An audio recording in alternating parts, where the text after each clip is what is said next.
Every day at sunrise, Ellie fought the hardest battle of her day, getting herself out of bed and onto the sidewalk.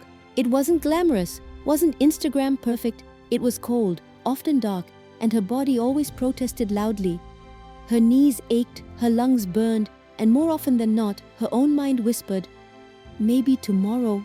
She hated that voice. But every morning, Ellie somehow dragged herself outside anyway. She jogged slowly, barely lifting her feet, convinced everyone passing by could see her struggling. She often thought of quitting halfway and wondered if anyone would notice or care. Then, one particularly frosty dawn, Ellie spotted someone unfamiliar ahead. It was a woman, probably in her late 70s, bundled tightly against the wind. With every small, slow step, she relied heavily on a walker, moving forward as if each footfall was an achievement all its own. Something about the sight tugged at Ellie's heart.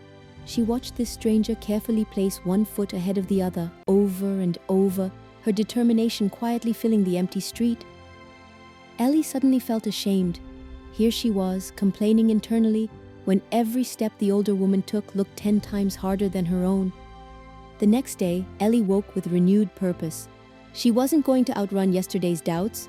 She was going to outlast them, one more step at a time. Each morning she pushed just slightly further. One extra block became two became three, until running became less a chore and more a daily victory. Months passed.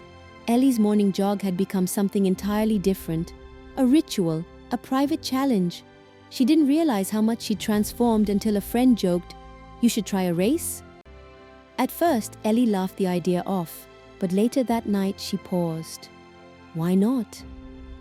The following spring, Ellie stood at the finish line of her first ever half marathon.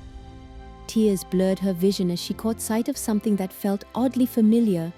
A walker, slowly navigating through the cheering crowd. It was the elderly woman she'd seen months earlier. Ellie approached, emotional, hesitant.